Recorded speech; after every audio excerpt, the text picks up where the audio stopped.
સરસ ડિસ્કશન રહ્યું અને જ્યારે કોઈ પારંપરિક જ્ઞાન છે એનાથી ધ્યાન અહીંયા વાત જે કહેવામાં આવે છે એ અલગ છે, ડિફરન્ટ છે, એની તરફ દોરાવવાનું હોય, થોડુંક ધ્યાનાકર્ષણ કરાવવાની વિધિ છે મારી. તો સર આપ પણ છે એ અન્યથા નહીં લેતા. મને કોઈ ક્વેશ્ચન્સ છે એ બાધક નથી. હું એકદમ મારી સ્વભાવ ગતિમાં મારે જે સમજાવવાનું છે એ જ સમજાવું છું. બરાબર. અને તમે પણ તમારો રોલ છે. આજે સારા સ્ટુડન્ટ મારા જે છે એને હું સવારે મિસ કરતો હતો. બરાબર ને? તો સારું છે અવેલેબલ. અને બધા માટે માર્ગદર્શક છે આપના જે ક્વેશ્ચન છે. બરાબર. બ્રેક ડ્યુરેશનમાં છે એ એક શ્રવણ સર સાથે અને પાયલબેન છે એમની સાથે વાત થઈ. જે આપણે અત્યારે ડિસ્કસ કરતા હતા એના આધારિત એમનું ક્યાંક ધ્યાન ગયું હશે તો એમનું કંઈક શેરિંગ લઈ લઈએ. દેન વી વિલ કન્ટિન્યુ. બરાબર. તો શ્રવણ સર તમે કયો જે પહેલાં શું કહો છો? પાછળ હાથ ઊંચો કરો એટલે માઇક આપે.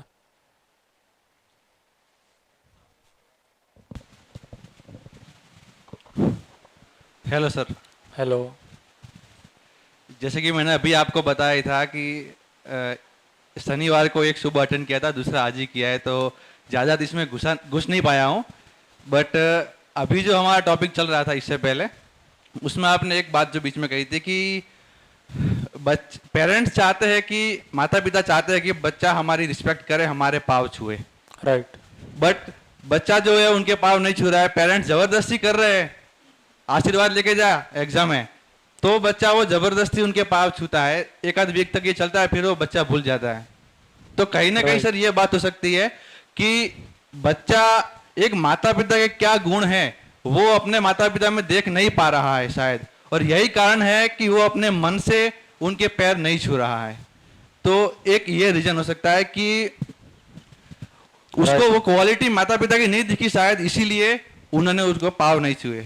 दूसरा एग्जाम्पल मैंने जैसे बताया कि आज हम देखते हैं इंडिया में और पूरे देश में या पूरे विश्व में इतने सारे मोटिवेशनल स्पीकर हमने देखे हैं कि उनकी मोटिवेशनल बातें सुनकर लोगों की तालियां इतनी हो जाती है कि आज तो कमाल हो जाएगा. बट फिर भी आज देश में इतने सुसाइड्स हो रहे हैं, मर्डर अटेम्प्ट सुसाइड अटेम्प्ट हो रहे हैं.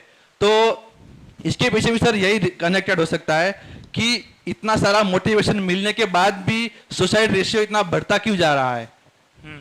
तो इसका रीजन भी मैंने जैसे कि आपने बताया उससे यही लगा कि मोटिवेशनल स्पीकर जो बातें करते हैं वो किसी न किसी भारतीय संस्कृति की बुक को उठा के और उसी का विश्लेषण करके करते हैं.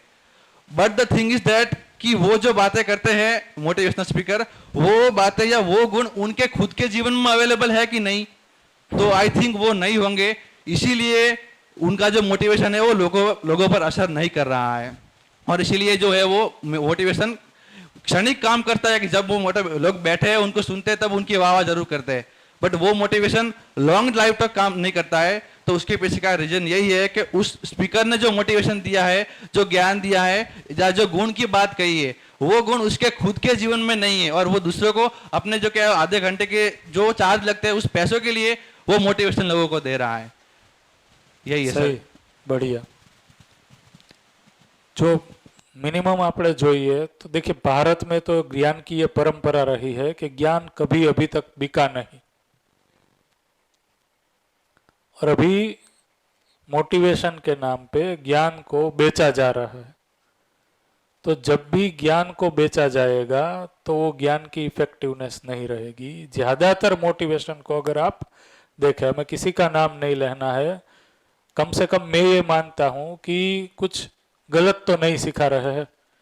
जो भी कर रहे हैं, मान लो पैसा भी चार्ज कर रहे हैं, लेकिन सही बात कर रहे हैं, गलत तो नहीं सिखा रहे. कोई मान लो मोटिवेशन से पार पा जाए, सही है, लेकिन ज्यादातर मोटिवेशन का अगर आप दायरा देखें तो यहाँ पे जो प्रिय हित लाभ की परिभाषाएं है वहां पे ही जाके रुकता है. सारे मोटिवेशन को डाइवर्ट कहाँ किया जा रहा है कि कैसे मैं अपने जीवन में केवी रीतना हूँ मारा लाइफ में इंद्रिय सापेक्ष जे સુવિધાઓ છે એને હું મેક્સિમાઇઝ કરી નાખું. એ જ મોટિવેશનનો ગોલ છે. છેલ્લે સંબંધ ઉપર ધ્યાન દેવડાવે છે તમારું કે સંબંધ સારા રાખવા જોઈએ. તો સંબંધ પાછળ સારા રાખવાનો ગોલ એ જ છે કે કાલ સવારે મારા બિઝનેસમાં એ સંબંધ કામ આવશે. તો એ સમર્પિત તો અહીંયા જ છે, પ્રિય હિત લાભમાં જ. એટલા માટે એની અસર છે એ રહેશે નહીં. અત્યારે છે એ માણસો બેસે છે અને આમાં આપણે ઘણી એવી વાત કરી લઈએ છીએ કે જે લોકો સાંભળી ન શકે પણ સાંભળી લે છે. એનું કારણ એ જ છે કે આ મંચ ઉપરથી જે પણ બોલવાવાળા મિત્રો છે, લોકો છે, કોઈ પણ હોય એ જીવન વિદ્યાના મંચ ઉપર, એ કોઈ પણ છે એ આના માટે એકય રૂપિયો ચાર્જ નથી કરતું અને પોતાની મોજથી કરે છે. એટલા માટે સાંભળીએ લે છે. અધરવાઇઝ સાંભળવું અઘરું છે. જો ખબર પડી જાય કે અહીંયા બોલવા આવે છે એની પાછળ કાંઈક એનો ચાર્જ છે, ન સાંભળે લોકો. બરાબર છે. તો એક્ઝેક્ટ સાચી વાત છે તમારી. ખૂબ સારું શેરિંગ છે. અને આટલા દિવસમાં તમે આટલા જ સેશન અટેન્ડ કર્યા છે છતાં અહીંયા એટલું ધ્યાન જાય છે તો એ સારી બાબત છે. એક વાત આપણે એમાં એડ કરવા જેવી જે તમે કીધું એ છે કે ટીચર પણ, આપણે જેમ તમે કીધું એમ કે ટીચરને પણ એ પીડા છે કે આજનો સ્ટુડન્ટ છે મારી રિસ્પેક્ટ નથી કરતો. જ્યાં હું ભણાવું છું એ યુનિવર્સિટીમાં પણ ઘણા ટીચરને પીડા છે, જોવે છે કે આજથી 5 વર્ષ પહેલાં જેવા સ્ટુડન્ટ હતા એવા સ્ટુડન્ટ અત્યારે નથી.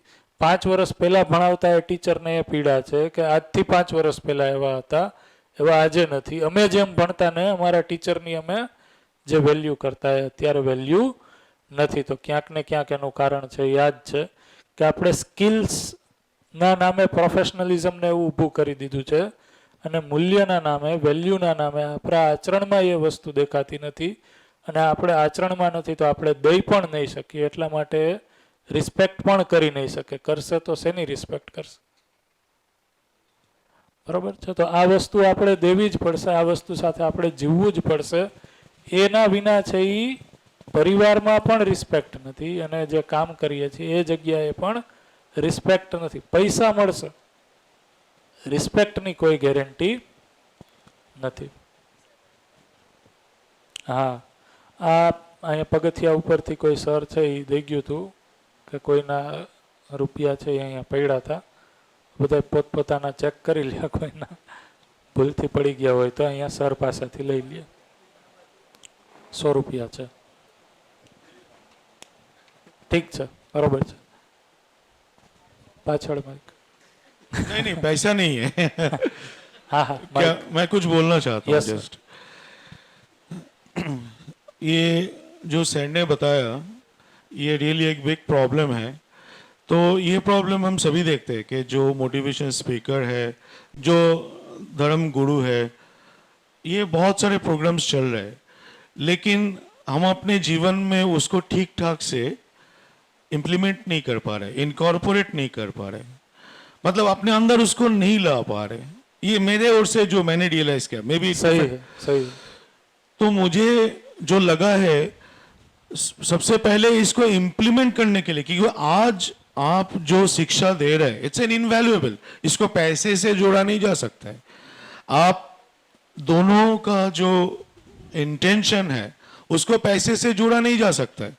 आपके पास करोड़ों रुपया हो सकता है लेकिन वो टाइम होना चाहिए, वो इंटेंशन होना चाहिए कि इसको सुने और अपने अंदर उसको इम्बाइब करे. तो प्रॉब्लम क्या है ना सर, जो मैं रियलाइज किया हूँ कि एक्चुअली उसको इम्प्लीमेंट करने के लिए पहले तो हम अपने ऊपर कंट्रोल होना चाहिए. हमारे इधर कितना ऐसे है जो रियली अपने आप को टाइम देता है. शायद ही बहुत कम जन मिलेगा जो अपने आप को टाइम देता है. अगर मैं खुद को नहीं टाइम दे पा रहा हूं तो इम्प्लीमेंट कैसे करूंगा, उसको अपने अंदर लाऊंगा कैसे, अपने स्वभाव में कैसे लाऊंगा. और मुझे जो लगता है सबसे मेरा हाथ जोड़ के विनती है, जो मेन कल्प्रिट है कि आई थिंक आज के दिन में we are thoroughly controlled by internet, we are thoroughly controlled by this Facebook, Instagram, please WhatsApp. कुछ नहीं है, आप प्लीज सोच के देखिएगा, महीने में इतना पैसा आप इतना जीबी खर्चा करते हैं, एक दिन में कितना कुछ देखते हैं, बट एक्चुअली उसमें से क्या कितना चीज है जो आपके लिए लर्निंग सेशन है, और कितना ऐसे चीज है जो आपको एक स्टेबल स्थिति में लाता है। नहीं, मुझे तो लगता है मैक्सिमम चीज हमारे अंदर और भी वो जो इंद्रिय है ना उसको सक्रिय करता है इन डिफरेंट वेज, और हमको अनस्टेबल बनाता है। So we are not in our control, we are being controlled by internet through this apps, WhatsApp, Messenger, YouTube, जो भी है। आप लोग शायद मेरे से ज्यादा जानते होंगे। तो प्लीज पहले जो चीज है ना, इनको इंप्लीमेंट करने के लिए पहले जो नेगेटिव चीज चल रहा है उसको थोड़ा थोड़ा करके कम करना है, तो ही ये पॉजिटिव चीज हमारे लाइफ में ला सकते हैं। अदरवाइज जैसे सैंड ने बोला, इतना कुछ चल रहा है फिर भी मोटिवेशन नहीं आ रहा है, क्योंकि एक तरफ ये सुना 1 घंटे के लिए और 6 घंटे बिताया व्हाट्सएप में, तो आफ्टर ऑल पॉजिटिव नेगेटिव ज्यादा हो गया, तो हमारे जिंदगी में नेगेटिव ही रहता है, पॉजिटिव आता नहीं है। जो मेरा सोच है, maybe I am wrong. सही, बिल्कुल सही। इसीलिए कहा जा रहा है कि यहाँ से भी बार बार कहा कि ये 5 दिन के बाद भी इसको हमें कंटिन्यूअस अध्ययन में लाना पड़ेगा। ठीक है, इसके बिना तो आप जैसे कह रहे हैं कि सोशल मीडिया का जो हमारे ऊपर एक अटैक है मीडिया का, उसमें एक बहुत ही एक अच्छी डॉक्यूमेंट्री मूवी है, अगर आप देखना चाहते हैं तो, the social dilemma. The social dilemma करके एक मूवी है। लगभग सभी सोशल मीडिया के बहुत अच्छे पद पे रहे लोगों ने जब रेजिग्नेशन देके ये एक तथ्यों के आधारित डॉक्यूमेंट्री बनाई है। सोशल इंटरनेट से जुड़े हुए लोगों का एक स्लोगन है कि there is nothing free on internet. If you are getting something free, that means you yourself being charged via that medium. કાંઈ ફ્રી નથી ઇન્ટરનેટમાં, જો કાંઈ ફ્રી મળે છે એનો અર્થ કે તમે પોતે ખર્ચાવ છો એની પાછળ, એવું કહેવા માંગે છે. So there is nothing free. But anyway એ આખી એક અલગ વિષય છે, બરોબર. એનો જે આપણે અત્યારે સમજીએ છીએ એના પૂર્વક છે એ विवेकपूर्वक उपयोग છે એ કરી જ શકશું. એનો જે સારો डायमेंशन છે, जो सारो पार्ट है, उसका जो अच्छा पार्ट है उसको हम ध्यान में रख के उसका राइट यूटिलाइजेशन कर सकते हैं. बाकी जैसा सर ने बोला वैसा मैक्सिमम कंटेंट है वो कहीं ना कहीं युवाओं को भटकाने के लिए. ठीक है, मैं कई बार है वो आईटी में ही पढ़ाता हूँ और ये आईटी के लोग ही ज़्यादातर बनाते हैं. तो मैं तो बच्चों से बात करता हूँ कि आगे जाके आप क्या बनाओगे, क्या डेवलप करोगे, कौन सी एप्लीकेशन, किस प्रकार के गेमिंग में चाहोगे, जो आगे जाके है वो और यंगस्टर को है वो भटकाए या फिर उनका समय है वो यहाँ पे डाइवर्ट करे. ठीक है, उसके ऊपर काफ़ी मेरा पढ़ाई है और मैंने काफ़ी रिसर्च भी किया है. तो जिस तरीके से एप्लीकेशन गेम्स वगैरह डिज़ाइन होते हैं, उसके जो एल्गोरिदम्स होते हैं वो काफ़ी सारे मतलब तथ्यों को ध्यान में रख के काफ़ी सारे साइकोलॉजिस्ट का उसमें इनपुट रहता है ताकि आप मैक्सिमम स्क्रीन टाइम उस पर बिता पाए. वो एक अलग पूरा एक विषय बन जाएगा. लेकिन मेरा ऐसा मानना है कि जैसे ही मेरा ध्यान है वो सही की तरफ जाता है तो गलत चीज़ है वो, भ्रम है वो अपने आप ही छूटता ही है. ठीक है, उसमें काम करने वाले लोग भी धीरे धीरे है वो सही की तरफ जाते ही है. तो पायल बेन का भी एक शेयरिंग सुनने लायक था, तो उनका एक क्वेश्चन भी था, तो यहाँ पे बैठे हैं माइक पहुँचाया जाए, उनको भी सुन लेते हैं. ठीक है, उनका क्या क्वेश्चन है. નમસ્કાર. નમસ્કાર. સર, મારો પ્રશ્ન એ છે એકલતા, જે હું પોતે ફીલ કરું, હું બધાને નહીં સમજાવી શકું, દરેક વ્યક્તિને હું નહીં સમજાવી શકું કે હું અત્યારે ખુશ છું અંદરથી, કે અત્યારે દુઃખી છું કે સુખી છું. આ હું જાતે ફીલ કરું છું અને આજે હું તમારી જોડે શેર કરું છું. મને વિશ્વાસ છે કે મને એનો પૂરેપૂરો જવાબ મળશે. હું મારી જાતને એકલી જ ફીલ કરું, એટલે મીન્સ કે એનું કારણ છે કે મારી મમ્મી. કેવું થયું છે કે સર, મારી મમ્મીના પ્રોબ્લેમના કારણે જ્યારે હું જન્મીને મને 28 વર્ષ થયા, તો મારી મમ્મીને બી 28 વર્ષ જ થયા એ પ્રોબ્લેમને. તો હવે મારી ખુશી મારી મમ્મી સાથે સંકળાઈ ગઈ છે. જેવી રીતે એ દુઃખી છે તો હું આપોઆપ દુઃખી થઈ જઈશ. મને કોઈ પ્રોબ્લેમ નથી, શારીરિક પ્રોબ્લેમ નથી, માનસિક પ્રોબ્લેમ નથી, તો બી મારું સુખ હવે એની જોડે જોડાઈ ગયું છે અને એનું દુઃખ મારી જોડે જોડાઈ ગયું છે. જો એ દુઃખી હશે તો હું ઓલરેડી આપોઆપ દુઃખી થઈ જઈશ. કોઈએ કશું કીધું નથી છતાં પણ હું દુઃખી થઈ જઈશ. જેવી રીતે એ ખાવા નથી ખાતી તો હું પણ ખાવા નહીં ખાઈશ. આ પ્રોબ્લેમ છેલ્લા 3 વર્ષથી છે કે હું મારી જાતને અતિશય એકલી ફીલ કરું. જેવી રીતે કે ક્યારેક ક્યારેક હું અતિશય નિરાશ થઈ જાઉં છું અને એટલી બધી ડિપ્રેશનમાં જતી રહું છું કે મને ખબર નહીં પડતી કે હું શું કરું. અને અત્યારે મારી મમ્મીનો પ્રોબ્લેમ વધારે છે તો હું મારી મમ્મી જોડે 24 કલાક રહું છું. જેવી રીતે અત્યારે 5:30 પછી હું છૂટીશ ને તો હું એની જોડે જ બેસીશ. હું મારા તરફથી એને ખુશ રાખવાનો બહુ પ્રયત્ન કરું, પણ એ વાતને હું સ્વીકારી નહીં શકતી કે એને પ્રોબ્લેમ છે, હવે મારે સ્વીકારવી પડશે.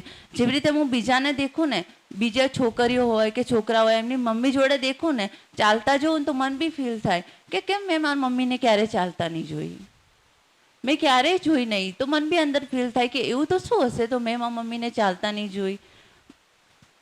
કહેવાય ને કે મારી બધી જ ખુશી હવે મારી મમ્મી જોડે જોડાઈ ગઈ. બીજી અન્ય બાબતો મારા માટે હવે ગૌણ થઈ ગઈ છે. એટલે હું એ પ્રશ્ન તમને કરું છું કે હું કઈ રીતે એક્સેપ્ટ કરું કે હવે એ નહીં જ ચાલી શકવાની, એની આ પ્રોબ્લેમ છે એ છે.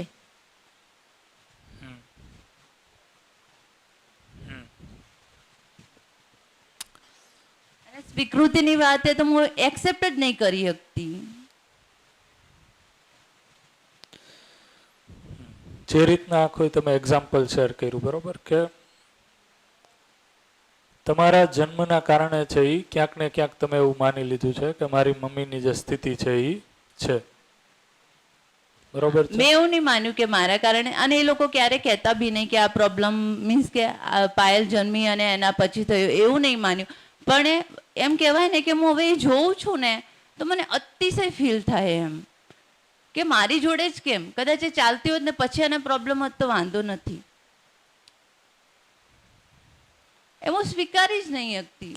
ભલે હું કોઈ જોડે શેર કરીશ તો કોઈ મને 5 મિનિટ સમજાવશે, 10 મિનિટ સમજાવશે, અને 10 મિનિટ પત્યા પછી બી મારું માઇન્ડ ત્યાં જ ચોંટી જાય. એ જ હું કહું છું કે આનું રીઝન છે એ શું લાગે છે કે જ્યારે આપણો જન્મ થયો એ પહેલાં મમ્મીની સ્થિતિ બરોબર હતી, પણ જન્મના કારણે છે એ થઈ ગઈ છે. ભલે ઘરનું વ્યક્તિ કોઈ તમને કાંઈ કહેતું નથી તમને ક્યારેય ઇનડાયરેક્ટલી એ ક્યાંય સાંભળવા માંડ્યું, પણ તમે પોતાનામાં છે એ બહુ ગહેનમાં એ સ્વીકારી લીધું છે કે મારા માની જે સ્થિતિ છે એ મારા કારણે છે અને એને હું મિટાવી જ નથી શકતી, બરોબર છે. એ સ્વીકૃતિ જ્યાં સુધી તમે પોતે પ્રયાસપૂર્વક છે એ નહીં સુધારો ત્યાં સુધી તમારી જે સ્થિતિ છે, જે આઇસોલેશનની સ્થિતિ છે, જે દુઃખી મનઃ સ્થિતિ છે એ નહીં સુધરે. અને સૂત્ર છે જિસકે પાસ જો હોગા વહી વો બાટેગા. તો તમે દુઃખી હશો તો તમારા મમ્મી અથવા તો ઘરના કોઈ પણ સદસ્યો છે એના દુઃખ અને નિરાશા જ બાટશો. તો જે પણ અત્યારે પરિસ્થિતિ છે એ પરિસ્થિતિમાં સપોઝ તમને અત્યારે પૂછવામાં આવે કે તમારા મમ્મી તમારી સાથે છે, એને લઈને તમે સુખી છો કે નહીં? તમારા મમ્મી તમારી સાથે તો છે, હા એ વાત રાઈટ, પણ એને લઈને તમે સુખી છો કે હા એને લઈને સુખી હું, પણ મારા માઇન્ડમાં કેવું 24 કલાક એક પ્રશ્ન ઓકે, એક ફરે. મિનિટ, આ વસ્તુ એક સેટ હા, થાય છે, હા. બરાબર. બીજી વસ્તુ, મમ્મીને આપણે પૂછીએ કે આ જે સ્થિતિ છે એને લઈને મને એવું લાગે છે કે મારા કારણે આ સ્થિતિ છે અને હું દુઃખી થાઉં છું, એ જોઈને તને દુઃખી થાય, તું દુઃખી થાશ કે સુખી થાશ? તો મમ્મી શું કહેશે? હું એ દુઃખી જ થાઉં છું. તો આપણે જે પણ પરિસ્થિતિ હોય અંતે છે એ આપણા મમ્મીને દુઃખી તો નથી કરવા માંગતા, આપણે પોતે દુઃખી નથી થવા માંગતા. તો એને આપણે દુઃખી નથી કરવા માંગતા, આપણે પોતે દુઃખી નથી થવા માંગતા, અને આપણે એની સાથે એનું સુખ દુઃખ છે એ આપણી સાથે કનેક્ટેડ છે, તમારું એની સાથે કનેક્ટેડ છે. એના માટે છે એ મારે જ સમજવું જોશે કે હું કઈ રીતના સુખી રહું. હા, તો હું હું એ જ સુખી કહું રહીશ. કે હું પોતે કેમ એક્સેપ્ટ નહીં કરી શકતી, હું પોતે કેમ સમજી નહીં શકતી. હું જે ફીલ કરું, ચલો હું કોઈને સમજાવીશ તો હું 5 મિનિટ સમજાવીશ, અથવા તો હું એને કહીશ હું બહુ એકલતામાં જતી રહી, અથવા તો હું બહુ નિરાશ છું, તો મેં કોઈ મારું એવું કોઈ ખાસ છે એને હું કોલ કરીને કહી દઈશ કે અત્યારે હું આ ફીલ કરું. પણ જે મેં એને શેર કર્યું એ 5 ને 10 મિનિટ માટે, પાછી 5 ને 10 મિનિટ પાછી તો હું હતી એવી ને એવી જ. તો આમાંથી હું કઈ રીતે બહાર આવું? અને આ પ્રોબ્લેમ છેલ્લા 3 વર્ષથી મારી જોડે થાય છે. તો એક તો આનું સોલ્યુશન છે કે વ્યવસ્થિત સમજીએ આપણે પોતાને, અધ્યયન. બરાબર? કારણ કે મારી અંદર જે ગાંઠ પડેલી છે, જે જગ્યાએ ગાંઠ બની ગઈ છે, એને હું પોતે જ ખોલી શકીશ. એ કઈ જગ્યાએ એક્ઝેક્ટલી છે એ મને ખ્યાલ છે. બરાબર? એને કઈ રીતના ખોલવી એ ખ્યાલ છે મને, પણ હજી હું પોતાને એક્સેપ્ટ નથી કરાવી શકતી કે ખોલવી જોઈએ. સેલ્ફ ગિલ્ટ કહેવાય. બરાબર? તો એના માટેનું એક ઉપાય શું છે? તો કે વ્યવસ્થિત હું મારી પોતાની જાતને સમજી લઉં, અધ્યયનપૂર્વક જે પણ અહીંયા સૂચના આવે છે એને હું સમજું, અને પોતાને સુખી થવું છે એના માટે શું ઉપાય નીકળે છે એવું પોતે ડિવાઇસ કરું. બાકી તમે જે કહો છો એવું જ થશે. હું અત્યારે કહીશ, 50 માણસો ગમે એ કહેશે, બરાબર, એ તમને અમુક સમય માટે છે એ ઇફેક્ટિવ લાગશે, પછી આપણી ફરીને એ જ સ્થિતિ. તો મારો જે ઘાવ છે એ મારે પોતાએ જ પ્રયાસપૂર્વક રૂજાવવો પડશે. એ કઈ ચાવીથી તાળું ખુલે છે, એ ગાંઠ ખુલે છે, એ તમને ખબર જ છે. તમને શું લાગે છે કે કઈ રીતના હું આ ગાંઠ ખોલી શકી છે? તમને નથી ખ્યાલ? તમને ખ્યાલ જ છે. હું જવાબ નથી દઈ શકવા માટે એના માટે સક્ષમ, તમે પોતે જ સક્ષમ છો એના માટે. બરોબર? એના માટે શું કરવું પડશે? તો કે હું પોતે શું છું, બરોબર, મારો હેતુ શું છે જીવવા માટેનો, એનું આપણે વ્યવસ્થિત અધ્યયન છે એ આમાં આપેલું છે. એ અધ્યયન કરવું પડશે. કોઈ ટેમ્પરરી સોલ્યુશનથી આ નહીં થાય. જેવી રીતે કે એ મને સમજાવે કે તું મારા પાછળ આટલું બધું ના રાખે, એમ આટલી લાગણી, અતિશય લાગણી ના રાખ ભાઈ, પ્રોબ્લેમ તને થશે એમ. રાઈટ. કારણ કે દરેકનો એક સમય હોય પૃથ્વી ઉપર. Right. એટલે કે તું જે મારા પ્રત્યેનું જે લાગણી તારી દેખાય ને, એક લેવલથી બહાર દેખાય એમ. અને એ લેવલની બહાર છે જ, કારણ કે એના સિવાય મને કશું દેખાતું જ નહીં. હું નવી એક્ટિવિટી બી નહીં કરી શકતી. તો શું છે આન્સર આનો? તો કે વ્યવસ્થિત આનું અધ્યયન કરીએ, સમજીએ, આને સમય આપીએ. એ પૂર્વક જ સોલ્વ થશે, અને તમે પોતે જ સોલ્વ કરશો. જીવન વિદ્યા કે મધ્યસ્થ દર્શનની સમજની જે વિધિ છે એમાં વ્યક્તિ પોતાના ક્વેશ્ચનનો પોતે સોલ્યુશન કરતા બને છે. કારણ કે આ પરમનન્ટ સોલ્યુશન્સ તરફની વાત છે, કોઈ ટેમ્પરરી સોલ્યુશન્સ નથી. કોઈ ટેમ્પરરી સોલ્યુશનથી તમારું સોલ્યુશન થશે નહીં. તો મારે પોતાની જાતને સમજવી પડશે, પોતાની જાતને તૈયાર કરવી પડશે કે હું સુખી થવા માંગુ છું. સુખ મારા માટે ઇમ્પોર્ટન્ટ છે કે નહીં? તો એના માટે હું પ્રયાસ કરીશ. તો એમાં ક્યારેક ફેલ થઈશ, ક્યારેક પાસ થઈશ, ક્યારેક ફેલ થઈશ, ક્યારેક પાસ થઈશ. એમ કરતાં કરતાં મને ઇમ્પોર્ટન્સ સમજાશે કે સુખપૂર્વક જીવવું એ તો વધારે મજાની વાત છે, અને હું મારા મમ્મીને પણ એનાથી વધારે સુખી કરી શકું છું.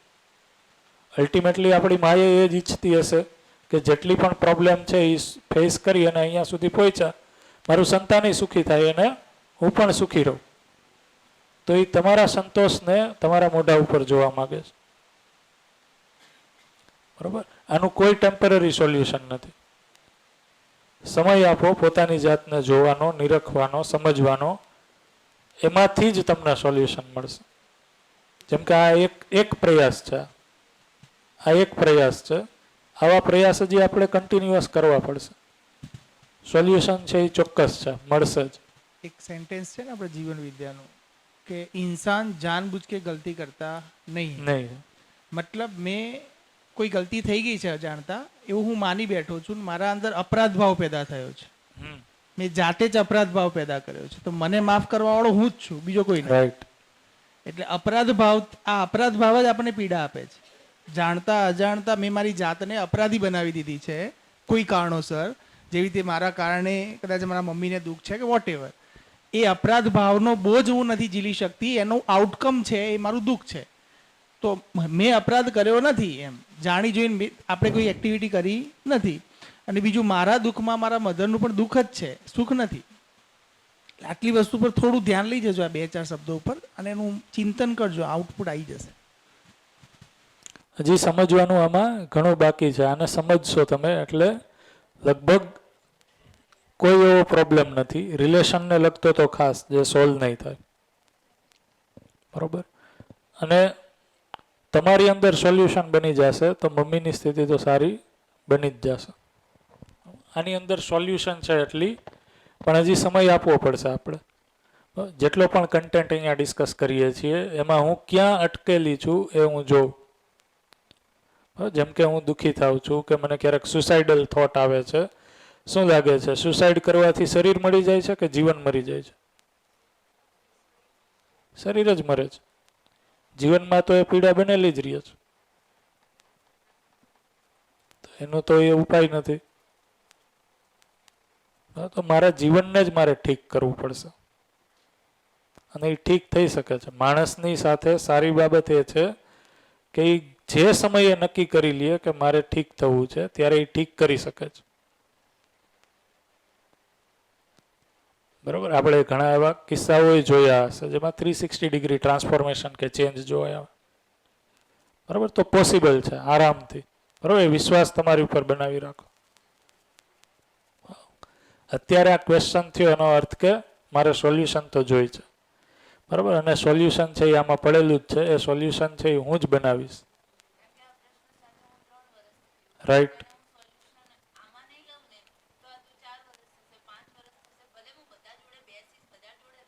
રાઈટ, એકલી જ.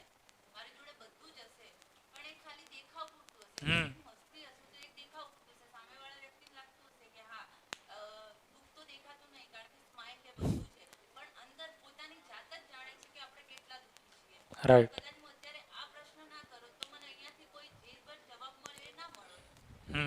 રાઈટ.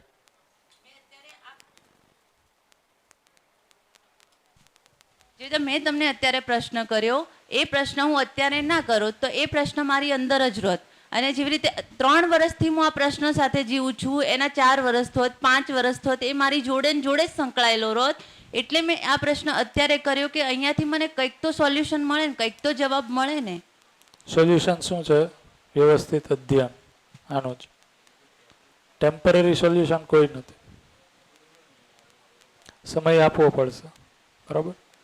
નહીંતર 3 વર્ષની જેમ તમે કહો છો એમ 4 વર્ષ 5 વર્ષ એ કન્ટિન્યુ રહેશે. એટલા માટે પણ આની સાથે 3 વર્ષ 4 વર્ષ કન્ટિન્યુઅસ રહેશો તો સોલ્યુશન મળી જશે. અને સારું છે અહીંયા આપણે સ્ટાફ છે, તમારી સાથે સર ને એમનું આખું ગ્રુપ છે. બરાબર? અને આપણી આ જે પણ સ્થિતિ છે એ હું તો એમ કહું છું જ્યાં આપણે કામ કરીએ છીએ અહીંયા બધા લોકો સાથે રાખવી જ જોઈએ. ઘણીવાર એવું બનતું હોય કલીગ્સની અંદર જે કે આપણે કોઈ વ્યક્તિનું ઉપર છેલ્લું વાત જે વ્યવહાર છે એ જોઈને નિર્ણય લેતા હોય કે આ કેટલું રૂડ છે, એકલું રહે છે, વાત નથી કરતું, ફલાણું ઢીકણું. પણ એની ઘરની પરિસ્થિતિ, એના સંબંધોની સ્થિતિ, એ વ્યક્તિ અત્યાર સુધી કયા પ્રકારના ઘટનાક્રમને પાસ થઈને અહીંયા સુધી પહોંચ્યું છે એ આપણને ખ્યાલ જ નથી. બરાબર? જેના કારણે આપણે એકબીજા સાથે કનેક્ટ થઈએ છીએ તો એ ડિસ્કસ થઈ જશે તો વધારે સારું. આમ થાય કોઈના કાંઈ પર્સનલ પ્રોબ્લેમ હોતા નથી, બધાના ઘરે આવું જ હોય છે. હોય છે ને કાંઈક ને કાંઈક એવું, કાંઈક ને કાંઈક વસ્તુને લઈને આપણે સેલ્ફ ગિલ્ટમાં હોય, અપરાધ ભાવમાં હોય. બરોબર છે? તો કેવી રીતના આપણે એને બધા રિઝોલ્વ કરી શકીએ? 100% એનો આન્સર છે આની અંદર પડેલો જ છે અને પોતે જ આપણે ગોતી શકીએ છીએ, કારણ કે આ સેલ્ફ એક્સપ્લોરેશન વાળી પ્રોસેસ છે. બધા વચ્ચે બોલવાની હિંમત રાખીને તો હવે થોડું સમજવાની હિંમત રાખી લો, બાકી આટલી હિંમત ઘણી કહેવાય એમ. હા, વચ્ચે સાચી વાત. અને ઘણીવાર એવું થાય છે, જો અમે ઘણીવાર પ્રશ્ન પૂછવાનું કહી છે, શું કામ કહી છે કે પ્રશ્ન પૂછ્યા પછી ઘણીવાર અમુક લોકોને એનો આન્સર ખબર હોય કે આ જ આન્સર છે, મારી દાનત નથી કરવાની. એટલે પૂછ્યા પછી છે એ પ્રેશર બને આપણી અંદર જ કે હવે મારે આ કરવું પડશે. તમને તમારા માટે નથી કહેતો, ઇન જનરલ વાત કરું છું. તો એ પ્રશ્ન પૂછવાથી છે એ પ્રેશર બને પોતાની ઉપર જ, પછી આપણે એના માટે કામે લાગીએ છીએ. સમજાય છે?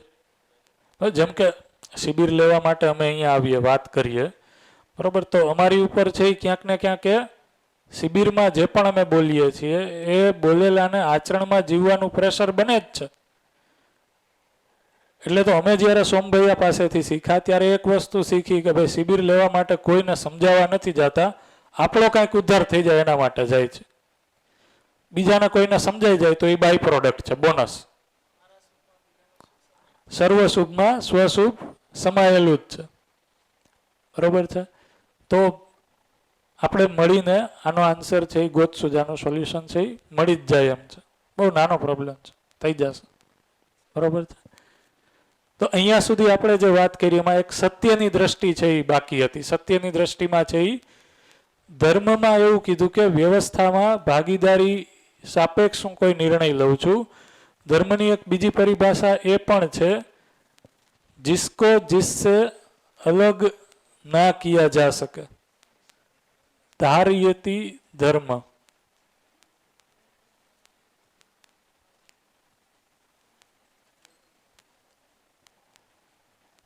जिसको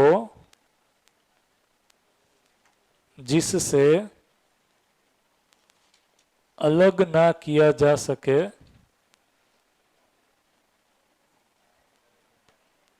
वही उसका धर्म है. तो જે ચારેય અવસ્થા છે એનો કંઈક ધર્મ છે.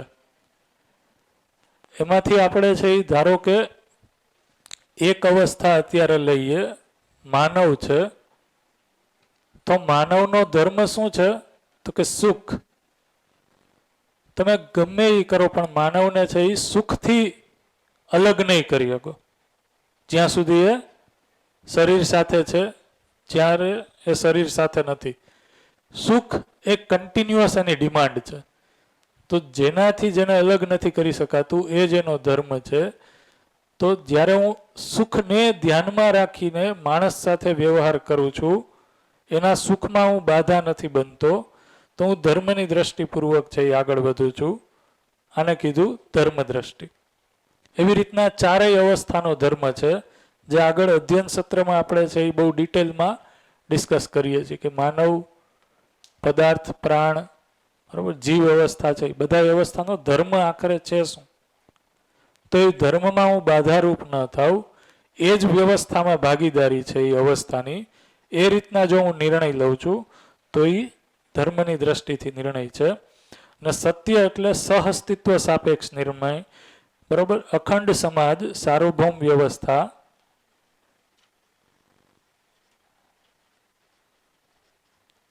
એટલે કે સમગ્ર અસ્તિત્વમાં વ્યવસ્થાની સાપેક્ષ હું નિર્ણય લઉં છું, તો એને કીધું સત્ય દ્રષ્ટિ, બરાબર. આ ધરતી નહીં પણ અનંત ધરતી બ્રહ્માંડમાં જેટલી પણ છે એ બધા જ ધરતીમાં વ્યવસ્થા સચવાઈ રહીએ. અખંડ સમાજ સાર્વભૌમ વ્યવસ્થાના અર્થમાં આ બધું જ સહઅસ્તિત્વમાં છે. એ સહઅસ્તિત્વના સાપેક્ષમાં હું જો નિર્ણય લઉં છું તો એને હું સત્ય દ્રષ્ટિથી લીધેલો નિર્ણય છે. અત્યારે આપણે સત્ય એટલે શું કહીએ છીએ? તો કે સચ ને આપણે સત્ય કહીએ છીએ. એને આપણે શું કહીએ છીએ? તો કે ઘટી ઘટનાઓ કો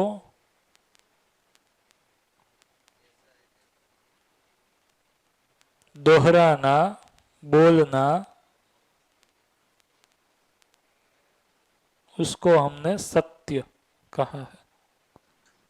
એ સચ છે. સત્ય એટલે અહીંયા પરિભાષા છે સહઅસ્તિત્વ જ સત્ય છે. જે ચારેય અવસ્થા છે અહીંયા એક માનવ લેખી એ રીતના એ બધી જ અવસ્થાઓ સતત સહઅસ્તિત્વમાં છે, બરોબર. અને એ વ્યવસ્થાના અર્થમાં છે. એ અર્થમાં જ્યારે હું મારો દ્રષ્ટિકોણ એ અર્થમાં જ્યારે હું તુલન કરું છું તો એ સત્ય દ્રષ્ટિથી તુલન છે, બરાબર. આને આપણે વધારે ડિટેલમાં આ આખો પાઠ છે ને આના પછી પરિચય શિબિર પછી એક અધ્યયન બિંદુ શિબિર આવે છે 7 ડેઝની. એ અધ્યયન બિંદુ શિબિરમાં આપણે વધારે ડિટેલમાં ચર્ચા કરીએ છીએ. બરોબર, આ જીવન ક્રિયા છે એ અધ્યયન બિંદુ શિબિરમાં છે એ આખા દિવસ 2 દિવસ લગભગ ચાલે છે, ડિટેલમાં છે આખી વસ્તુ. બરોબર, તો અહીંયા એક છે એ તમારા માટે એક ઇન્ટ્રોડક્શન છે કે આ પ્રકારનો દ્રષ્ટિકોણ પણ છે તુલનની અંદર. હવે થયું છે શું કે તુલનમાં જે આ 6 દ્રષ્ટિકોણ છે એમાંથી મોટા ભાગે છે એ આપણે આ 3 દ્રષ્ટિપૂર્વક જ નિર્ણય લઈએ છીએ. આ બાકીની 3 દ્રષ્ટિ છે એ મોટા ભાગે છે એ સુષુપ્તરીય છે, અને જો એમાંથી કોઈ દ્રષ્ટિપૂર્વક નિર્ણય લઈએ છીએ તો એ વધીને ન્યાય દ્રષ્ટિ સુધી આપણું ધ્યાન જાય છે. એમાં પણ આપણે સંબંધને જોઈએ તો સંબંધ છે એ ખરા અર્થમાં આપણું ધ્યાન જતું નથી, પણ સંબંધને પણ આપણે મોહના અર્થમાં જ જોયો છે. મોહથી આગળ આપણે સંબંધને જોઈ શક્યા નથી ઇન જનરલ. બરોબર, એટલા માટે જો આપણે વધારે પ્રામાણિકતાથી કહીએ તો ન્યાય દ્રષ્ટિ પણ બહુ ડોમિનન્ટલી છે યુઝ થતી હોય એવું નથી. તો મોટા ભાગે આપણે છે એ પ્રિય હિત લાભ દ્રષ્ટિપૂર્વક જ ડિરાઈવ થતા હોય છીએ, અને આના જ વેરિએશનને ક્યાંક આપણે છે એ ન્યાય માની લીધું છે, સંબંધ માની લીધો છે. ખરેખર એવું છે ને, આપણે પરિવાર જ્યારે સમજશું કાલે ત્યારે પરિવારમાં સંબંધને છે એ સમજશું કે સંબંધનો હેતુ શું છે. ખરેખર હરેક સંબંધ છે એનો પ્રયોજન હેતુ શું છે એ સમજવાના છીએ. તો આ રીતના આપણે આ 3 દ્રષ્ટિ કીધી. બરોબર, તો આપણે એમ કહીએ કે 4.5 ક્રિયાપૂર્વક આપણે અત્યારે જીવીએ છીએ, જ્યાં રેડ બોક્સ છે. બરોબર, તો એમાં ચિત્રણ આખે આખું છે. બરોબર, વિશ્લેષણ પણ આખે આખું છે, ચયન આખે આખી ક્રિયા આપણી અંદર થાય છે, આસ્વાદન પણ પૂરી ક્રિયા થાય છે. આ તુલન છે એમાં 6 દ્રષ્ટિ છે, એમાંથી 3 દ્રષ્ટિ જ ડોમિનન્ટલી એક્ટિવ છે, એટલે આ અડધું છે, 1/2. એટલા માટે 1 2 3 4 અને આ અડધું 4.5 ક્રિયામાં આપણે જીવીએ છીએ. એટલે મેથેમેટિકલ સંપ્રેષણા છે. બરોબર, એક્ઝેક્ટલી આપણે આમ જ છીએ એવું દર વખતે ન કહી શકીએ, કારણ કે ક્યારેક છે આપણે આની અંદર પણ નિર્ણય લેતા હોઈએ છીએ. તો આ એક્ઝેક્ટલી હરેક વખતે 4.5 ક્રિયા છે એવું નથી કહેતા, પણ ગ્રોસ આપણે 4.5 ક્રિયાપૂર્વક જ વધારે નિર્ણય લઈએ છીએ, જીવીએ છીએ. જ્યારે હું ન્યાય ધર્મ સત્ય દ્રષ્ટિપૂર્વક પણ નિર્ણય લેતો થાવ, બરોબર, ત્યારે આગળનો દ્વાર ખુલે છે, એ છે સાક્ષાત્કાર. તો ચિત્તમાં ત્યાં સુધી ચિત્રણ ક્રિયા જ ચાલુ છે, સાક્ષાત્કાર ક્રિયા ચાલુ નથી. તો આજે સાક્ષાત્કાર ક્રિયા છે. બરાબર, એ શું છે તો કે અસ્તિત્વમાં જે પણ નિરંતર તથ્યો છે, નિરંતર તથ્યો સમજાઈ જવા એ જ સાક્ષાત્કાર છે. શું નિરંતર છે તો કે અત્યાર સુધી આપણે જે ડિસ્કસ કર્યું એમાંથી માનવીય સ્વભાવ માં જે ભાવ છે એ ભાવપૂર્વક જીવવું, ભાવ છે એ નિરંતર છે, મૂલ્યો છે એ નિરંતર છે, એ મૂલ્યો સમજાઈ જવા એ સાક્ષાત્કારનું એક બિંદુ છે, પોઈન્ટ છે. બરોબર, તો નિરંતર જેટલા પણ તથ્યો છે એમાંથી ભાવ એક નિરંતર તથ્ય છે, મૂલ્ય સંબંધમાં જે ભાવ છે એ એક નિરંતર તથ્ય છે. એ સમજાઈ જવો, એ નિરંતરમાં છે એ ધ્યાન આવી જવું, એ સાક્ષાત્કારનો એક બિંદુ બને છે. એક સાક્ષાત્કાર છે એ આ વસ્તુનો થાય છે. સાક્ષાત્કાર છે એ ક્રમિક ઘટનાઓ છે, સાક્ષાત્કાર છે એ ક્રમિક વસ્તુ છે, ઘટનાઓ નથી. સાક્ષાત્કાર ક્રમિક રીતે થાય છે, અને જે સાક્ષાત્કાર થાય છે એ જ્યાં સ્ટોર થાય છે એને કીધું બુદ્ધિ, જેને આપણે બોધ કહીએ છીએ. બરોબર છે, તો સાક્ષાત્કાર એટલે શું? એક એક્ઝામ્પલથી આપણે સમજીએ. દાખલા તરીકે પાણી હું પીઉં છું, તો પીવું એ પહેલા પાણી હું કેવું છે એ સમજાવવાની ટ્રાય કરું બોલીને, બરોબર? તો એ આ 4.5 ક્રિયા સુધી જ છે. પણ જ્યારે હું પાણીને ટેસ્ટ કરી લઉં, ફીલ કરી લઉં કે આ પાણી જ છે, આને જ પાણી કહેવાય, તો એને એમ કહેવાય કે આ પાણીનો સાક્ષાત્કાર થઈ ગયો. એટલે કે જે પણ સત્ય છે એ સત્યને હું જીવીને જોઈ લઉં અને એના વિશે હું નિશ્ચિંત થઈ જાઉં, ડાઉટલેસનેસ થઈ જાઉં, નિશ્ચિંત.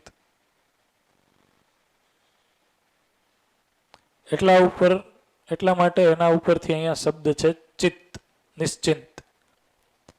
તો એના વિશે હું ડાઉટ વિનાની સ્થિતિમાં આવી જાઉં, એને કીધું એનો સાક્ષાત્કાર થઈ જવો. બરાબર? દાખલા તરીકે સંબંધોમાં આ ભાવનો સાક્ષાત્કાર થઈ જવો એટલે શું? તો કે એક ભાવ છે સન્માન. તો જ્યારે મને એમ સમજાઈ જાય કે જેમ મને સન્માન છે એ સહજ છે, સ્વીકૃત છે, એમ દુનિયાના હરેક માણસને સન્માનપૂર્વક જીવવું જ સહજ છે, સ્વીકૃત છે. હું જેમ સન્માનપૂર્વક જીવીને સુખી થાઉં છું, એમ સામેવાળો વ્યક્તિ પણ સન્માનપૂર્વક જીવીને જ સુખી થાય છે. મારી અપેક્ષા જેમ સન્માનની છે, એમ સામેવાળા વ્યક્તિની પણ સન્માનની છે. એટલે સન્માન વિના મારો વ્યવહાર હું જ્યારે કરતો જ નથી, એ નિરંતરતામાં આવી જાય છે, ત્યારે હું એમ કહીશ કે મને સન્માન છે એ સમજાઈ ગયું છે. કારણ કે હવે મારી પાસે સન્માનપૂર્વક જીવવા સિવાય કોઈ ઓપ્શન જ નથી. હું ડાઉટ વિનાની સ્થિતિમાં આવી ગયો છું. એવી જ રીતના વિશ્વાસ છે, પ્રેમ છે, બધા મૂલ્યો છે.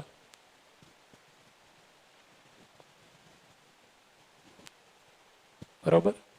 જ્યારે હું વિશ્વાસપૂર્વક જીવવાનું શરૂ કરું છું અને એ નિરંતરતામાં આવી જાય છે, એટલે કે હું નિરંતર હવે વિશ્વાસપૂર્વક જ જીવું છું માનવ સાથે. એનો અર્થ કે મને વિશ્વાસ છે એ સમજાઈ ગયું છે, એનો સાક્ષાત્કાર થઈ ગયો છે. હવે મારા આચરણમાં, મારા વ્યવહારમાં વિશ્વાસ સિવાય કાંઈ દેખાતું જ નથી. એટલે કે હું બીજા માણસ સાથે જ્યારે વ્યવહાર કરું છું કે પ્રકૃતિની કોઈ પણ ઇકાઈ સાથે વ્યવહાર કરું છું, તો એ વિશ્વાસ સાથે જ કરું છું કે એ આચરણ એનું જે છે એ આચરણ સાથે જ રહેશે. બરાબર? તો આને કહેવાય કે વિશ્વાસ મને સમજાઈ ગયો, એનો સાક્ષાત્કાર થઈ ગયો. હવે એ મારા આચરણમાં નિરંતર બની રહેશે. હવે ક્યારેય એ ચૂકશે નહીં. બરોબર? અને અહીંયા જ છે એ સંસ્કાર બનવાનું કામ સ્ટાર્ટ થાય છે. બરોબર? અહીંયા છે એ ક્રમિક રીતના ટેમ્પરરી શરૂઆત થાય છે, પછી જ્યારે એની નિરંતરતા થઈ જાય ત્યારે અહીંયા બોધની અંદર સ્ટોર થઈ જાય છે. આને કીધું સંસ્કાર બની ગયો. એક સંસ્કાર બની ગયો. જેમ સવારે ચેતનાબેના એક એક્ઝામ્પલ આપ્યું હતું કે સ્વનારી સ્વપુરુષમાં જીવવું. તો આ સ્વનારી સ્વપુરુષ છે એ શું છે? તો કે નિરંતર નિશ્ચિત તથ્ય છે, નિયમ છે. એ નિયમની જ્યારે સ્વીકૃતિ થઈ ગઈ અને એ જ્યારે નિરંતરતામાં મને સ્વીકાર થઈ ગયો, એટલે કે હવે મારી પાસે આ સિવાય કોઈ બીજા ચરિત્ર સાથે જીવવું એ ઓપ્શન જ નથી. એ ઓપ્શન જ નથી. તો એ સાક્ષાત્કાર થઈ ગયો. બરાબર? અને સાક્ષાત્કાર પૂર્વક અહીંયા છે એ સ્ટોર થાય છે. અહીંયા જે સાક્ષાત્કાર થાય છે એ વસ્તુ અહીંયા છે એ સ્ટોર થાય છે બોધની અંદર. તો બે સ્ટોરિંગ મિકેનિઝમ આપણે જીવનમાં જોયા. એક અહીંયા ચિત્રણમાં જોયું, મેમરી. અહીંયા છે એ બોધમાં જોયું. તો બોધની અંદર જે નિરંતર તથ્યો છે, નિશ્ચિત તથ્યો છે, સચ્ચાઈ છે, વાસ્તવિકતા છે, એ જ સ્ટોર થાય છે અહીંયા. બરોબર? અહીંયા છે એ નિરંતર ન હોય એવા તથ્યો પણ સ્ટોર થાય છે મેમરીમાં. બરોબર? અહીંયાથી આગળ છે એ ચિત્રણ નથી સાક્ષાત્કારમાં. જેમ કે પાણી મેં સમજી લીધું, એને તમે ચિત્ર સ્વરૂપે નહીં સમજાવી શકો. જેટલું પણ નિરૂપણ છે ચિત્ર સ્વરૂપે એ અહીંયા 4.5 ક્રિયા છે. તો અહીંયાથી છે એ લોજિકની એન્ટ્રી નથી, તર્ક નથી. આ તર્કથી આગળની વસ્તુ છે સાક્ષાત્કાર, બોધ અને અનુભવ. અત્યારે તમે જે ઓબ્જેક્ટ આપો છો પાણીનું, સાક્ષાત્કાર તો ભાવનો જ થવાનો છે ને. હમ. જે રીતે સન્માન, વિશ્વાસ, પ્રેમ, ભાવની જે હા. છે એનો જ થવાનો ને. ઓલું સમજવા માટે છે. અચ્છા, પેલું ઓબ્જેક્ટ સમજવા માટે લીધું છે. પણ એમાંથી એટલું કહી શકશું કે એ ઓબ્જેક્ટ આપું છું એમાં જે પ્યાસની જે સચ્ચાઈ, વાસ્તવિકતા છે અચ્છા, એ સાક્ષાત્કારનો ભાગ છે. જે પ્યાસ છે, કારણ કે હવે એમાં હું નિશ્ચિંત થઈ ગયો કે રાત હોય, દિવસ હોય કે હજારો કરોડો માણસો પણ મને કહે, એ મને હવે ક્લિયર છે કે પાણી એટલે શું છે, એ મારા માટે કઈ રીતના ઉપયોગી છે, મારા માટે એ પ્યાસ બુઝાવવાના સ્વરૂપમાં ઉપયોગી છે. એકવાર સાક્ષાત્કાર થઈ જાય એટલે સહજ બની જાય. એકવાર પછી તમારું જે સજાગતા છે પલે પલે એની પર સજાગતા રહે. રાઈટ, એવી વાત ને. એવું. એમને એકવાર સાક્ષાત્કાર થઈ જાય પછી ચિત્ર ના બદલાય. પછી એને લઈને ચિત્ર ફિક્સ થઈ એ તો જાય. ખ્યાલ છે, જેમ મેરેજ કર્યા પછી ફિક્સ થઈ ગયું.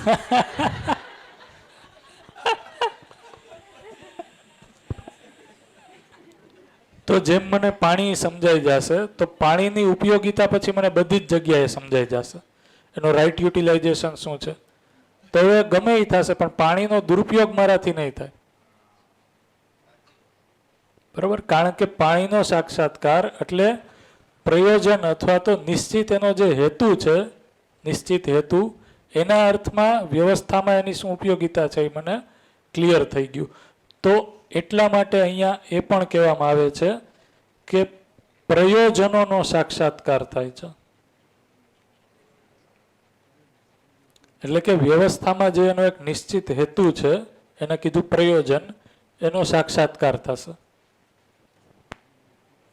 બરાબર, એટલે કે હવે મેં વસ્તુને નિરક્ષીર જોઈ લીધી, આનાથી આગળ કાંઈ છે જ નહીં.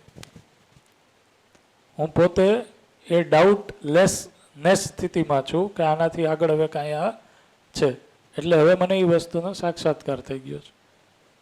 યસ સર, પાછળ આપજો માइक. सर आपका 2 मिनट समय लेना हाँ चाहता हूँ. हाँ आराम से, दो नहीं और ज्यादा लीजिए. सबसे मेरा ये निवेदन है, प्लीज क्षमा कर देना, आप लोग बहुत देर से बैठे हो, सिर्फ 2 मिनट में समय लेता हूँ, ठीक है. मुझे ही कभी कभी खराब लगता है, ठीक है. नहीं नहीं, आप बिल्कुल आराम से बोलिए. सर ये मेरा प्रश्न नहीं है, एक्चुअली मैं कुछ बोलना चाहता हूँ, कभी कुछ दिख जाता है तो मुझे बोलने का इच्छा होता है. सर वो जो लिखा है सुख इज इक्वल टू मानव, ये बहुत ही वेरी वाइटल, ये जो इक्वालिटी है, इक्वेशन है, जो भी बोलिए, और ये सबसे मेरा जो मुझे मेरे अंदर जो दुख है, बहुत कदाचित कभी कभी ये रियलाइज करता हूँ, लेकिन मेरा ये ख्वाहिश रहता है क्यों मैं ये हर टाइम रियलाइज नहीं करता हूँ, क्योंकि मैं कुछ अभी इधर बताना चाहता हूँ. ये जो मानव है, जो हमने सीखा है, और जो मानव मतलब जो हम है, एंड दैट इज आत्मा. सर ये सच्चिदानंद है, ये सदा सुखी है, ये सदा आनंदमय है, निरंतर. सिर्फ दुखी क्या है ना, हम अपने आप को ही बना लेते हैं. चलिए मैं आपको खुश कर देता हूँ, 1 मिनट, ठीक है. सच्चित आनंद, काफी आपने जो कहा ना, तो मन के लेवल पे जो मेरी तृप्ति की स्थिति है उसको कहा यहाँ पे सुख, ठीक है. वृत्ति के लेवल पे मेरी जो सुख की स्थिति है उसी को कहा शांति. चित्त के लेवल जो मेरी सुख की स्थिति है उसी को कहा संतोष. सुख, शांति, कंबाइंडली છે. मन और वृत्ति, मन और वृत्ति के निर्विरोध की जो स्थिति है उसको कहा सुख. वृत्ति और चित्त की जो निर्विरोध स्थिति है उसी को कहा शांति. और चित्त और बुद्धि के बीच जो निर्विरोध स्थिति है उसको कहा संतोष. और आत्मा और बुद्धि के बीच जो, उसको कहा आनंद. और यहां से आगे जो 5वें दिन हम डिस्कस करेंगे उसको परमानंद कहेंगे।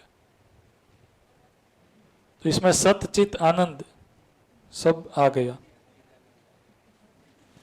तो मेरे मन और वृत्ति के बीच जो निर्विरोध स्थिति है, सर वृत्ति कह रहा है तुलन में कि मुझे कुछ खाना है, ठीक है, मन कह रहा है, सॉरी वृत्ति कह रहा है कि मुझे शरीर का ध्यान रखना है, हित दृष्टि, लेकिन मन इंद्रिय के लेवल पे कह रहा है कि नहीं मुझे हित नहीं देखना है, मुझे तो इंद्रिय सापेक्ष निर्णय लेना है, कुछ खाना है।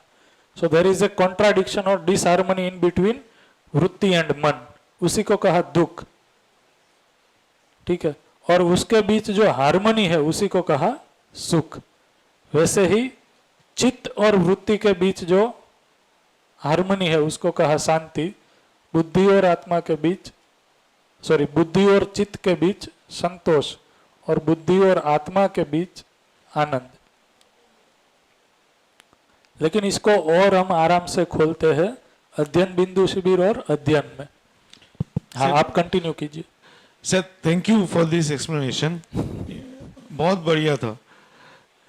और इसी के साथ हम एक एग्जाम्पल जोड़ना चाहते हैं, दैट्स ऑल। को मुझे लगता है कि वो एग्जाम्पल सिर्फ मेरे लिए नहीं किसी और के लिए भी हो सकता है। तो हम क्या चाहते हैं, हम तो वही आनंद स्टेट में ही रहना चाहते हैं, सुख प्राप्ति। इसी के लिए शायद हम बहुत जन इधर बैठ के सुन रहे हैं। किसी किसी का तो घुटना में भी दर्द होने लग रहा है, लेकिन फिर भी वो सुखी को ढूंढ रहा है, कहाँ सुख है। तो इट्स लाइक दैट। तो लेकिन सर सुख हमारे अंदर है, हम उसको बाहर ढूंढ रहे हैं।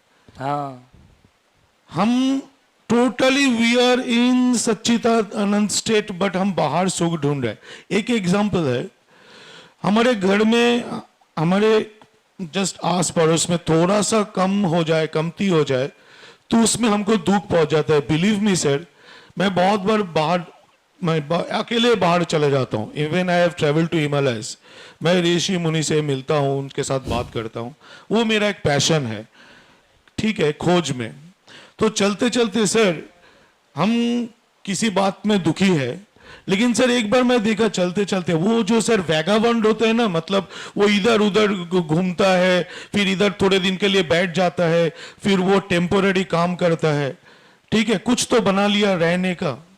तो I just saw one night one family, you will not believe sir, रूखी सूखी खा रहे, कपड़ा ठीक नहीं है पहनने के लिए, लेकिन उसके अंदर जो बातचीत कर रहे इतना आनंदमय है जो हमारे पास बहुत कुछ होते हुए भी नहीं है। Right. So I just got perplexed, क्या फिर आनंद का मतलब क्या हुआ? वेयर इज द आनंद? सही। हमारे पास हम उनके लिए तो सर 5,000 का मंथली नौकरी दिया जाएगा तो वो लोग आकाश से गिरेगा धर्म करके, बाप रे बाप ये क्या हो गया मेरे जिंदगी में। तो वो सर रूखी सूखी खा रहे फिर भी इतना आनंद में है। मेरे साथ भी होता है, मैं भी मैं बहुत टाइम यही उलझन में रहता हूं कि फिर सोचता हूं कि अरे वो तो सुखी थे, फिर मेरे अंदर ये नहीं है, चलो नहीं है, इससे इतना दुख का क्या बात है। मैं वापस आने का कोशिश करता हूं, वही मैं बोला। लेकिन अगर ये मेरे अंदर निरंतर रख सकता हूं कि दुखी मैं खुद को बना रहा हूं और कुछ नहीं, सुख अपने अंदर ही बैठा हुआ है, सिर्फ उसको हमको रियलाइज करना चाहिए कहां पे है। तो वही है, मुझे वही बहुत अच्छा चीज लगा, वही मेरा फ्लैशबैक में आ गया आपका वो इक्वेशन देख के कि सुख इज इक्वल्स टू मानव। तो हम लोग सभी सुखी है, अंदर से ऑल टाइम सुखी है, सिर्फ उसको एक्टिवेट करना है और कुछ नहीं। दुखी हम खुद को बना लेते। Thank you sir. तो यहाँ पे जो मॉडल दिया जा रहा है वो कैसा दिया जा रहा है कि रूखी सूखी की भी जरूरत नहीं, ठीक है, हम जैसा खा रहे हैं बिल्कुल समृद्धि पूर्वक जिया जा सकता है और उसमें भी वो आनंद की स्थिति पा सकते हैं। वो पॉसिबल है, उसके ऊपर भरोसा किया जाए और ये स्थिति सबके लिए पॉसिबल है, ऐसा नागराज जी सत्यापन करके गए। उन्होंने कहा कि मैं तो मिनिमम ब्यूटीफुल मॉडल हूं, मेरे से आगे की पीढ़ी हो मुझसे आगे होगी, ये विश्वास देके गए हैं, सोचिए। तो सबके लिए, बीच में भैया भी बोल रहे हैं कि बुद्धत्व को पा जाए तभी ये हो सकता है, तो सभी बुद्ध हो सकते हैं ऐसा विश्वास नागराज जी दे के गए हैं। और जिस हिसाब से उन्होंने लिखा है और अध्ययन हमने किया है, ठीक है पूरा तो नहीं हुआ, पर जितने भी अध्ययन में हम पहुंचे हैं उसमें वो विश्वास कहीं ना कहीं और दृढ़ बनता दिखता है।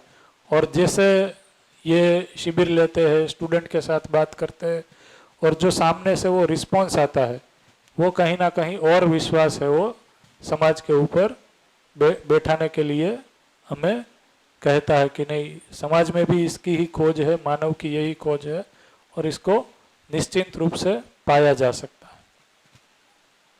बहुत बढ़िया बढ़िया। इससे ये भी ध्यान जाता है कि भाई रूखी सूखी रोटी में सुख नहीं है, सुख कहीं और है। हाँ, वस्तु सही। में नहीं है, साधन से क्या हुआ था, साधन सुविधा से सुख और सुविधा सामान से से सुख। सम्मान। तो बिल्कुल बढ़िया, अच्छा शेयरिंग रहा। और आज हमने काफ़ी सारी नई टर्मिनोलॉजीज भी बोर्ड पे रखी है, और इसका एक फोटो है वो आपको मिल जाएगा, तो इसको आराम से अपनी लाइफ में एग्जीक्यूट करके देखिए कि जे पण हूँ निर्णय लઉં છું એ નિર્ણયમાં કેટલી જગ્યાએ મારી પ્રિય હિત લાભ દ્રષ્ટિ છે, કેટલી જગ્યાએ ન્યાય ધર્મ સત્ય દ્રષ્ટિ છે, સાક્ષાત્કાર બોધ અને ઉપરની ક્રિયાઓ છે એ તો પછી આરામથી જોશું, બરોબર, પણ આમાં જે સ્થિરતા છે, આ નીચેની ક્રિયામાં જે સ્થિરતા છે, એ સ્થિરતા આપવાનું કામ છે એ આ ઉપરની ક્રિયાઓ પૂર્વક છે, પણ આ ડાયરેક્ટ એક્ટિવેટ નહીં થાય, આ ડાયરેક્ટ છે એ ધ્યાનમાં નહીં આવે, કારણ કે આ સૂક્ષ્મ ક્રિયાઓ છે, સોરી કારણ ક્રિયા છે આ તો, બરાબર, તો એને જોવા માટે સૂક્ષ્મને તૈયાર કરવું પડશે. મારી અંદર કંઈક નિરંતર વસ્તુ છે, એ જ્યારે મને દેખાશે ત્યારે તો હું નિરંતર વસ્તુને ઓબ્ઝર્વ કરી શકીશ. અત્યારે તો હું મારી અંદર જે ઈચ્છા વિચાર આશા છે એને પણ નિરંતરતાના ફોર્મમાં નથી જોતો, તો મારી અંદર આ નિરંતર છે એ જ્યારે મને દેખાશે ત્યારે હું આ નિરંતર વસ્તુને જોઈ શકીશ. તો ત્યારે છે એ જેમ ભૈયાએ કીધું કે સુખ પોતાની અંદર જ છે, અને મારા પરિવારના સંબંધો છે, સમાજ છે, એ પણ સુખનું જ કારણ છે, આ પ્રકૃતિ છે એ પણ સુખનું જ કારણ છે. દુઃખ માટે જગ્યા જ નથી, બધી બાજુ છે એ સુખ જ સુખ છે. જે દુઃખ છે એ મારી અંદર જે ભ્રમ છે, સમજની કમી છે, એના કારણે જ છે. બરોબર છે, અહીંયા સુધી રાખીએ. ખૂબ ખૂબ ધન્યવાદ. ટાઈમ થઈ ગયો છે ને, કાલે મળીએ પાછા. Thank you. બીજો અહીંયા હું એડ કરું થોડું. આમાં એક સરસ મજાની વસ્તુ એ છે કે રિવર્સ ગિયર નથી પાછો. જો એકવાર સાક્ષાત્કાર થઈ ગયો ને તો રિવર્સ ગિયર નહીં લાગે પાછો, એટલે એ મજાની વસ્તુ છે. બીજી વસ્તુ આપણે વારંવાર કદાચ શનિવારે વાત થાય છે કે સમસ્યાઓ બહાર છે ને બધાની ચાવી ક્યાં છે? પોતાનામાં જ. તો બહાર શોધીએ છીએ ને સમસ્યા છે, બહાર છે જ નહીં. જે બહાર નથી બહાર કેવી રીતે મળશે? બહાર ઘટનાઓ ઘણી બધી છે, કરોડોમાં ઘટનાઓ છે, પણ એ ઘટનાઓનું સોલ્યુશન મારી અંદર છે. ખાલી ચાવી કઈ લાગે એટલી શોધી કાઢીએ એટલે આપણો પ્રોબ્લેમ સોલ્વ થઈ જાય. ચલો કાલે મળીએ છીએ. જેને બપોરે જમવાનું એ થોડું 10 મિનિટ વહેલા આવી જાય. જય શ્રી કૃષ્ણ. બધાને કંઈ કહેવું છે?